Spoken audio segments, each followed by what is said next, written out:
किसान भाइयों नमस्कार, मैं विपिन सिंह आप सभी भाइयों का आपके अपने चैनल इंडियन फार्मिंग ज्ञान में एक बार फिर से स्वागत करता हूं। किसान भाइयों, आज हम बात करने वाले हैं बीएनआर सीड्स कंपनी के एक बहुत ही बेहतरीन महीन धान बीज के बारे में, जिसका नाम है अन्नपूर्णा। यह एक संशोधित वैरायटी है। इसका दाना छोटा और महीन होता है। इसका चावल खाने में भी काफ़ी स्वादिष्ट होता है। इस वैरायटी का चुनाव किसान अच्छा चावल खाने के लिए और महीन धान की अधिक पैदावारी के लिए करते हैं। यह संशोधित वैरायटी है, इसलिए इसके बीज का रेट भी जो है कम लगता है। इसके फसलवत की बात करें तो 130 से लेकर 135 दिन का समय लेती है। इस वैरायटी को हम मध्यम जमीन में लगा सकते हैं, या इस तरह से भी समझ सकते हैं कि जिस खेत में हम सरजू बावन की खेती कर लेते हैं, संपूर्ण जैसे धान की खेती कर लेते हैं, प्रसन्ना की खेती कर लेते हैं, 64-44 जैसे धान की खेती कर लेते हैं, तो ऐसे खेत में हम अन्नपूर्णा की भी खेती कर सकते हैं। इसकी बाली भी काफ़ी लंबी होती है और दाने भी नीचे से ऊपर तक बहुत अच्छी तरह से भरते हैं। दाने भी अधिक संख्या में बैठते हैं।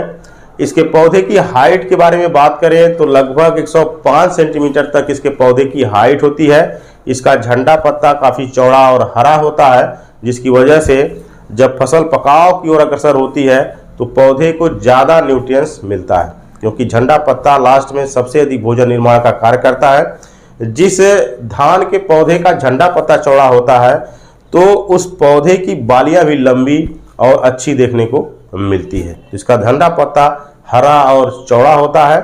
इसके पौधे से कल्लों के फुटाव के बारे में बात करें तो 12 से लेकर 18 कल्ले मिल जाते हैं।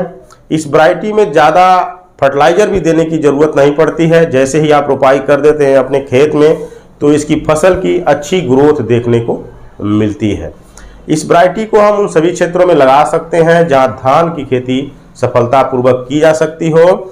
यह बैक्टीरियल लीफ ब्लाइट और भूरा माहो के लिए सहनशील नहीं है, फिर भी इस वैरायटी में अनावश्यक किसी भी तरह की बीमारी देखने को नहीं मिलती है।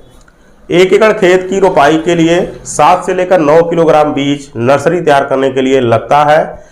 इस वैरायटी की बुआई भी हम कर सकते हैं छिड़काव विधि से या मशीन से। वहीं नर्सरी तैयार करके जो है रोपाई के माध्यम से भी इस वैरायटी को लगा सकते हैं। प्रति एकड़ पैदावारी की बात करें तो 18 से लेकर 22 कुंतल प्रति एकड़ औसत पैदावारी मिल जाती है इस वैरायटी से। वहीं अधिकतम पैदावारी की बात करें तो लगभग 25 कुंतल तक अधिकतम पैदावारी भी इस वैरायटी से मिल सकती है। तो किसान भाइयों, देखा जाए तो अन्नपूर्णा बीएनआर सीड जैसी अच्छी कंपनी का बीज है और इसका जो दाना है वह काफ़ी महीन और छोटा है, इसलिए इसका चावल भी खाने में काफ़ी स्वादिष्ट होता है। यदि आप महीन धान की खेती करना चाहते हैं और आपको तलाश है 130 से लेकर 135 दिन की वैरायटी की, तो आप अन्नपूर्णा का चुनाव कर सकते हैं। अन्नपूर्णा से अधिक पैदावारी भी मिलती है और अच्छा चावल भी खाने को मिलता है। तो किसान भाइयों, जानकारी कैसी लगी कमेंट में ज़रूर बताएं। अगले वीडियो में एक नई जानकारी लेकर फिर मिलेंगे। तब तक के लिए धन्यवाद।